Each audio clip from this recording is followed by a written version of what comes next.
Hello everyone, welcome to yet another episode of All Things Money. Today we've got a very special guest, Mr. Imran, who is the Deputy CEO of BankIslami, and we're going to talk about anything and everything Islamic banking. How are you doing, Imran, today? Thank you, Amar, for having me over. I'm doing fine. That's wonderful. So Imran, tell us, what do you see as the future of Islamic banking in Pakistan? Islamic banking's future in Pakistan is very positive and very good because of the simple fact that we have State Bank announced that by the end of 27 December, the entire banking has to be Islamic. And so, of course, when you see the entire industry, banking industry being Islamic, there's a lot of future, a lot of potential. And where do you think, so how will the transition work out? Do you see any challenges in that? Of course, because the scale is so high, it would not be so easy because most of the banks have been conventional since get-go. It will not be so easy because most of your debt is un-Islamic. It will not be so easy because at present there are not many products which are being offered to customers which are Islamic. So of course it will not be easy. But the good point is that we have seen that the customer demand is very Islamic. I worked in a conventional bank prior to this, and I've noticed that customer demands you to give you get an Islamic product, even if they have to pay extra. So I think there's a very high quality future of Islamic banking in Pakistan. That's wonderful. That's what you always think. But are there any countries that they have done a successful transition to this model? There are many countries who have a majority Islamic banking, not the entire Islamic banking, like Malaysia and Saudi. They have very large sums of Islamic banking there, and it has gone very successful for them. In particular, in Malaysia, I think so the Islamic banking boom has been there. And Islamic banking there, which I am always a big champion of, is this: it's not for only Muslims. It is a complete banking solution for all the humankind. So I don't know if you got an opportunity to see the last year BankIslami did a campaign that we have to save humanity from riba. We don't have to save Muslims from riba only. We save everybody from riba. So that also showcases that Islamic banking is a complete solution of banking for the entire mankind. So what do we mean by riba? Like let's say completely on an elemental interest. level. Mm-hmm. Simple. And in Islamic banking, it's not really interest. No, it's not. And that would be? Profit. Okay, profit. So that makes sense. So in the case of, let's say, risk-free debt, as we said, government debt, how do you think the transition will pan out? Because I believe in Islamic instruments, they need to be more collateral back. But a lot of government debt is essentially without any collateral. It's just the promise of the government. How do you think the transition will play out? Is there a way forward? What are the Islamic banks thinking? Amar, this is a very good question, and these are the questions which a lot of policymakers are discussing as we speak. There are two answers to this. Number one is, as you rightly pointed out, that most of the Islamic financing is based on a collateral, and the debt in Pakistan is not collateral, it's just a promissory note or a document. So there are a lot of institutions, in particular with the provincial governments, which can be collateralized, of course, with the city governments. And the government is thinking how to do that. So there's no, I would say that they're not clear with what has to be done, but they're thinking on multiple ways how to transfer some collaterals from other government, provincial and district government institutions, and getting them collateralized for these things. But they're still thinking, they are very much on a drawing board on that. Okay, wonderful. So what's the vision for BankIslami? BankIslami, our purpose every day, from me, the president, to the PN, is to ensure that when we come to the bank, we save humanity from riba. And you rightly asked what riba means. We have to save humanity from interest. And this is it's also a bit confusing statement that riba or interest is prohibited in Islam. It's not only prohibited in Islam, it's also prohibited in most of the majority religions. That is, Hinduism prohibits riba, Torah, which is the religion used by Jews, Judaism prohibits riba, and usury for that matter. So every region actually prohibits riba and usury. So at BankIslami, our focus is to ensure that you may want to bank with BankIslami or not bank with BankIslami, but you should bank with a bank which is on the principles of Islamic banking. That's about your object. And at the same time, our product should be so superior that you should, if you're doing Islamic banking, you should only think about BankIslami. Hence, we have received numerous awards this year. We're very happy to announce this, that Your Money awarded us the best Islamic bank of the year for the year 2025 in Pakistan. So coming back to a more elemental question, what differentiates profit from riba or interest? I wish the answer would have been very short and simple, but to just I think if I give you a technical answer, this might confuse the audience and my friends who We can keep it super simple. So I will keep it very simple, and exactly, I will keep it very simple. So if there's a farm and there are 20 cows there, for example, and in that farm, those 20 cows will drink the same water, eat the same fodder, and be in the similar conditions, or 20. But if you cut 19 of them to a Muslim way, which is Sunnat Ibrahim, as we know, and you cut one from a non-Muslim way, so what will happen as a consequence? 19 of the cows will be halal on you, and the one cow which has not been cut on the Sunnat Ibrahim will be haram. So if you see everything is similar, all the cows are eating the same fodder, drinking the same water, being in the same farm, as far as economic conditions, as far as other conditions are concerned, they're pretty much similar. What changes is the process. So Islam and Islamic banking is more about processes. The processes are very Islamic. That is the simple difference between profit and interest. Okay, I think that makes sense. A lot more about process than anything else. Yes. So what are the key, I would say, processes that differentiate these two? Let's say, let's pick any product. For example, as you earlier mentioned, most of our financing is collateral based. If there's no collateral, we don't do it on a paper. I think most of the financial crisis, whenever it has come in the world, prime, subprime, whenever, all these famous ones, it was only done when there was nothing collateralized. It was just being written on a piece of paper. To back up that instrument, there was no support. So this is the only difference. So I think that's a major difference. I agree. The major difference here is being collateralized and being completely clean about it. Yeah. So Islamic bankings do some kind of credit cards as well. Yeah. Credit cards are largely clean instruments. How do those work out? Yeah. So Islamic bank do credit cards, and they are mostly tabarruk based, and I'm very, very happy to define what that means. And also they are, but we don't permit you to use our card on any activity which is not compliant with Sharia. That is, you can't use a card on a Netflix account, you can't go to a bar, and you cannot watch a movie in a cinema. So anything which prohibits being a Sharia compliant is something which our credit card doesn't allow you. But that is still unsecured debt. That's what I'm trying to understand. See, if you and your point is very much correct and very much valid, but you have to also see the universe. To your point, and to give you some more data, you can also see that if the profit is being charged on Kaibor, so how is it profit? Yeah. It is, so that I will give you some more data on what you're saying. But see, to do this, at the moment, 24%, 23% of the entire banking is Islamic. To have an organic,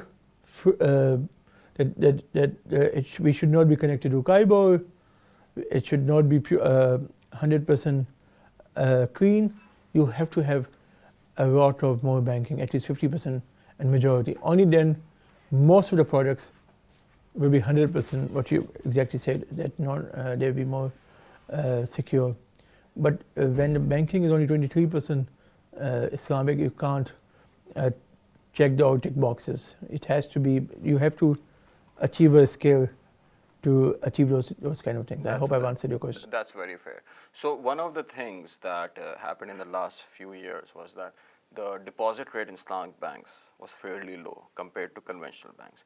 And because of that, a lot of banks actually were encouraging opening up of Islamic accounts rather than conventional accounts because there was no deposit floor on that. What's your view on this? But doesn't that hurt the customer? So I will give you the answer in two parts. Number one, I will give you an answer from a banking perspective. Banks, yes, either Islamic or current account. If in a conventional bank, they will support you to do in a current, and if in Islamic, they will say we want you in Islam.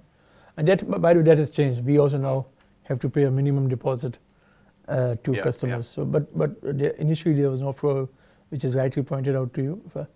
So, see, if banks don't make money, and I'm giving you a very general answer, not from Islamic banking perspective, from a general perspective.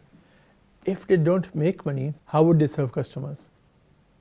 So to ensure that a customer is served with a high quality or product, the bank needs to make some money.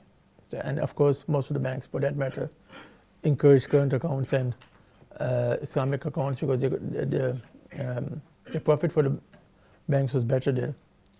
And from a customer perspective, customer is always more than welcome to open a non-current account, a savings account.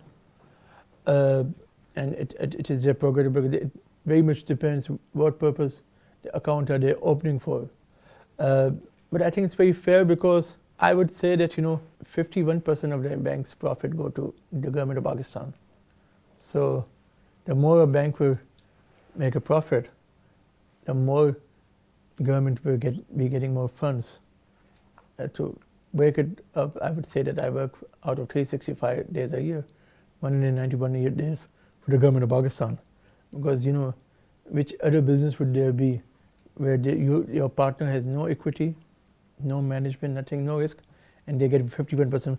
So if banks make more money, they give customers a better service, better products, and as a consequence, they pay more taxes to the government. So again, coming back to that, I think that's a great point where the government is the largest customer and also gets a lot most taxes as well. Yeah. So do you think that's the right model and that is essentially restricted how banking is done in Pakistan? I won't comment on the model because I've never seen any other kind of banking in Pakistan. And when you say... But just to rephrase, but is this the real purpose of banking, just lending to the sovereign where the sovereign makes about 70% of your banking assets? No, I'm coming to that point, and that point is very, very valid. So, if you rephrase this question and say that what does banking mean? When do we use this term in English language? Can I bank on you? What does it mean? It means can I trust on you? Am I right? So, from a pure English language perspective, it means that can I bank on you? Can I trust on you? Now you can ask us that in Pakistan, are banks doing that work or not? I would say perhaps not. Banks function internationally or in most developed markets as to be a catalyst to the economy. Correct. Help economy do more SMEs, do more businesses, they have more entrepreneurs, so the economy can function better and can create more jobs and pay more taxes and orders. I would say no, it's not being done by the banks, but it's not that banks don't want to do it. You have to also see the entire ecosystem. The simple answer is, why don't banks do more mortgages? Because when you say internationally banks do more mortgages, the foreclosure law is very high quality. If you take a loan from me, or for any bank for that matter in Pakistan, and if you don't pay me, I can't do anything. You would just go to the any court for the matter, take a stay against me, and my typical case goes 27 to 28 years, I'm sure. And I'm giving you an average, because cases have gone more and higher. In internationally, any developed economy for that matter, any mortgage which is not paid within 90 days is foreclosed in the next 90 days. Yeah. In 6 months, entire banks are secured. So you can't expect the banks to function internationally on international norms why the law and order situation, the policy making at the head of the state level or at the policy level is not tuned to support that. It can't. It has to be. You have to see the entire ecosystem.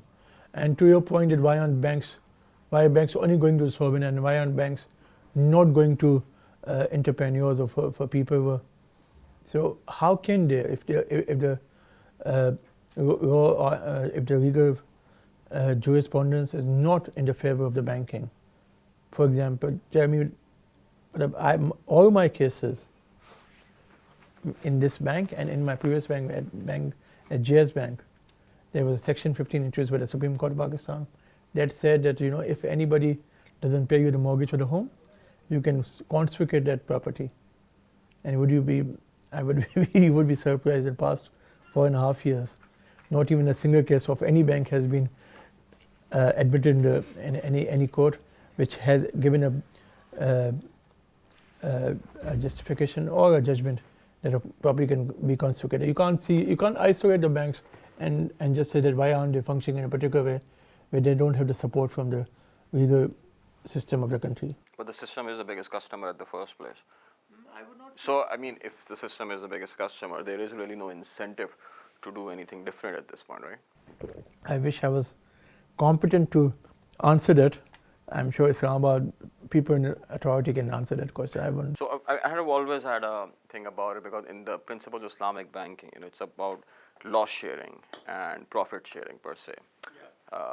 Government being the largest customer, just a theoretical question, obviously. Government being the largest customer constantly runs deficits. Yeah. But that's a loss for all practical purposes. Yeah, is that loss shared with the customer? Yes. In particular, 2 cases. In PIA, we took a loss. Our Khyber was fixed at K plus. I can't remember exactly what it was, but government asked us to take a haircut, and we did we took a loss. All the banks in Pakistan, even at the power holdco, government asked us to take a loss. We took a price cut on the K also. Yeah. And so, yes, we have taken a few of this initiative. And the same is being passed on the customers as well, because that's the true nature of Islamic banking. No, not at the customer level. Customers are not at the moment ready for that. And if you would say, when would there be a genuine Islamic banking that you would pass the loss and profit to the customers? I think that we need to have a bit of a scale. If Pakistan sees 51% of banking being Islamic, these kind of products would they be more mature, I guess. All right. So, Imran Saab, coming back to the specifics, what do you think needs to be done differently in banking, in financial sector? What can people do differently? What advice would you have? Thank you. It's a very deep question. I would say people in general should be more disciplined. I'm now not talking about banking, I'm just talking about people in general in Pakistan. We have this habit of that everything has to be instant, like coffee. Everything has to be, relationships have to be instant, money has to be instant, people want to be rich right away. I think this phenomena has to change. And for the banking, I would say that Pakistan hasn't seen much of innovation in banking. And when I say this, what I mean exactly is, we had brick and mortar branches, and now we have some of digital banks which we are hearing about. We never had a internet banking in Pakistan. So the word saw branch banking, they saw internet banking, they saw mobile banking, and they're looking at now digital banking. We never saw the internet era. We just came from the brick and mortar to mobile banking. So we have leapfrogged that innovation. Very soon, digital banks will take over, because every person in Pakistan now who has a mobile phone, 80% of them have a smartphone. They're not using dumb phones anymore. And that phone just makes you easier to do your banking. Not being dependent on a branch, not being dependent on a. So the customer need is now banking, not a banker. So the component of a banker would be deleted from banking. I think that will be a change, and people will have to adapt to that new lifestyle. I think that's great. So if let's say you have the option to redesign the whole banking experience, what would you do? We are already doing it. So we are launching the first Islamic banking app of Pakistan, which is called AIK. AIK. AIK is like one God, one Allah. One, yeah. Everything is one. It will have all your banking on your mobile app. Nothing to do with anything else. If you want a loan, if you want to open an LC, if you want to do any kind of transaction, subject to some KYCs by the central bank, the entire banking will be done too. Because most of the, as I earlier mentioned, most of the customers need banking. Their need is banking, not the banker. So we are trying to eliminate the banker portion from that interface and making more user-friendly UI UX. That makes sense, user-friendly UI UX, because UI UX is a big problem in Pakistan. It's the most horrible UI UX in the world at this point, I would say. All right, I think that's just a lot of good intentions there, and good luck to you with AIK. So, Imran, tell me how can we increase, let's say, access to finance for SMEs? Because I know for a fact I would like to appreciate BankIslami doing a lot of work in SME and agriculture segment. There's a lot of focus on that. So tell me, what can be done differently or better that BankIslami is doing that can be adopted by others as well? So it's such a good question. See, you can only give access to finance to anybody who is not in the form of financial, because I understand when you say access to finance, you mean access to customers who don't normally bank with a commercial bank per se, and giving them some. So access to finance can only be given if they are in the system. If you are running your shop, if you're running your business or whatever, a small SMEs on only cash basis, so no bank will give you any loan for that matter. See, unfortunately, most of the businesses which are not ME I think are very documented, but most of the small businesses do not get documented because of variety of reasons, tax being one. For that matter, banks cannot evaluate their performance. They cannot see what kind of incomes they have. And I know a lot of businesses, a lot of businesses, they do good, but they are only so much on cash that banks cannot. So until and unless there is an incentive for these small businesses that there should be a fixed tax. I don't know about anything which incentivizes them to open a bank account and do most of their banking and do most of their transaction to a bank and not to cash. It will be very easy for banks like us to assess their business model, business, and give them more financial access. I think that's a wonderful point. So there's a lot of scams that happen in the country, and in fact it's a global phenomena. Yeah. Someone will send an SMS, ask for an OTP. Lots of scams happen, lots of cyber attacks that happen, just so much, and that just basically pushes people away from banking. How do you think that can be mitigated, or the overall prevalence of scam be reduced? So I was just mentioning someone that if a scam, online financial scam, if it would have been an industry, it would have been a third or fourth largest industry in the world, bigger than oil and gas. That's the magnitude of the scale this online scam is. And it's not only limited to developing countries. It's very much everywhere in the world now. Very much in developed countries also. Of course, we are hit more significantly because of being a developing nation. We have a lot of people who are uneducated and unfortunately they get easily twined on these things. The best thing is to just do awareness campaigns by the government, by the banks, and you will be surprised. I know so many people, so many bankers who have been scammed. So these are very sophisticated scams now. These are not as simple as OTP as you mentioned. So the only thing you can do is do more awareness and do more sense, and do also, again, I would say, the financial registration of the criminal crime, that is the government's duty to get these scammers and on has been, unfortunately, they're trying their best, but since past 2.5 years we've not seen much of conviction on this. So if you see any country which has so low rate of conviction or has no people are not facing the charges in the by the law enforcement agencies, so it will not keep them away. So I think exactly coming back to the earlier point Yeah. about foreclosures and law. Yeah. And unless that is in place, there isn't much that can be done. You can't do much. And that makes sense. So just fair point. So just wrapping it up, Imran, what would be your few words to the people who are watching this, the young generation? What would you?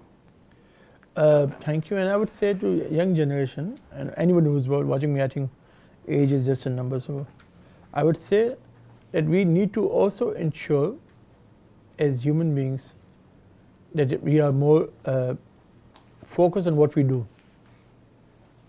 I think this new rat race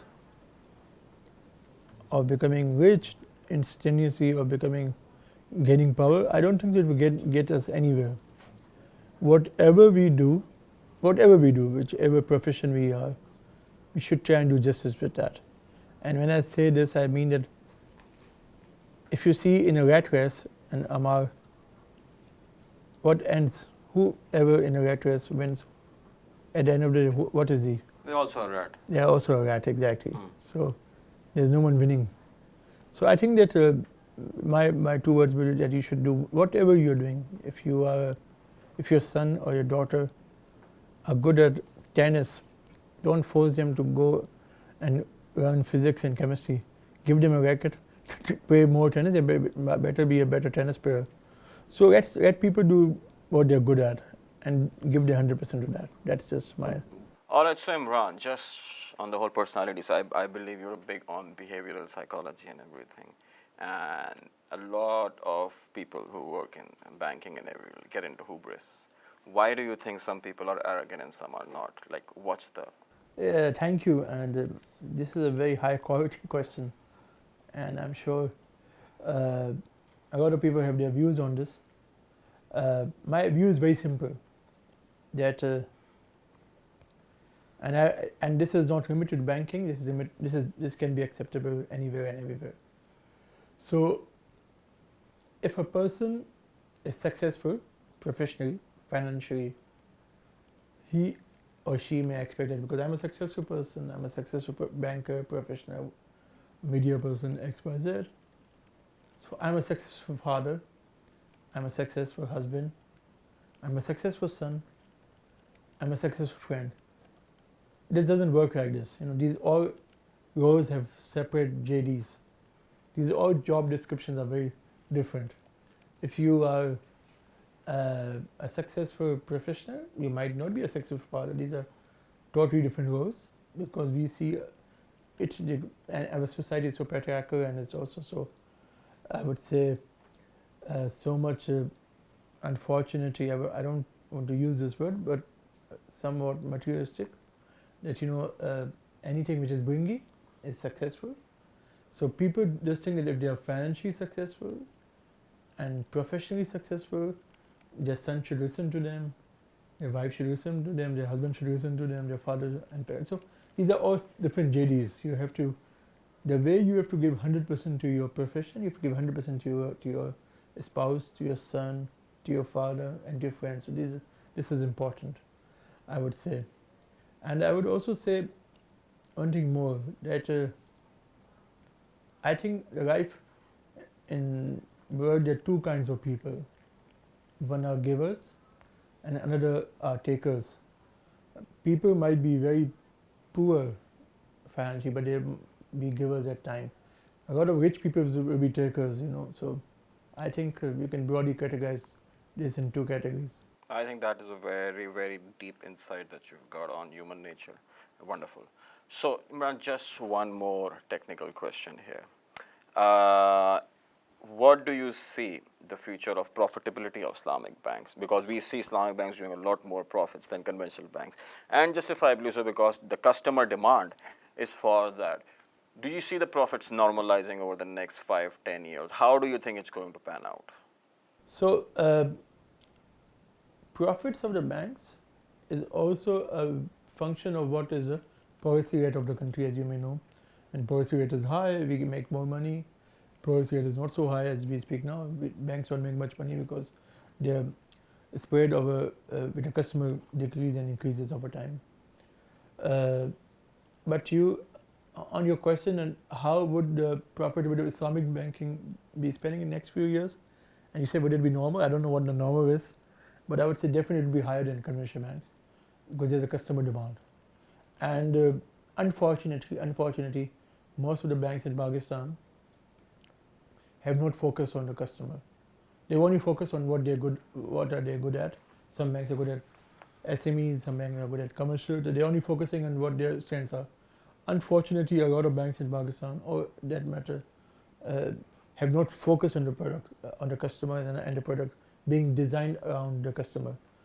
BankIslami, for that matter, isn't thinking. We are very good at mortgages, as you earlier mentioned, but we're now thinking at whatever product is demanded by the customer has to be designed that way. So as long as you are satisfying the customer needs, I know it sounds very cliched, but generally, if you see, there are very many problem areas as far as banking is concerned in Pakistan, which have been identified out from all the banks and can be easily solved by technology, which BankIslami is focusing on. I think that's an excellent point. The whole point about being customer-centric and customer-focused really hits it on the head and basically defines the whole philosophy of the bank, and I believe especially your own personal philosophy at this point. Yes, and also, if you see, why do we have a customer service department in a bank? But shouldn't it be given? We don't have a profit department. Banks have to make profits. The fact that Pakistani banks have a customer service, that means there's a bad customer service, which has to be fixed. If it's in the DNA of a bank to give a good customer service, there will never be a customer. You don't need one. You don't need a That's customer so services true. department to fix the customer service because you're giving a bad customer service. Then you need someone to service it. When Exactly. everything's going well, no one needs it. It has to be in the DNA of the banks. That's wonderful advice. Thank you very much for your time. Thank you for having me. It was a pleasure. All right, everyone. This is it for yet another episode of All Things Money. Till next time. Bye.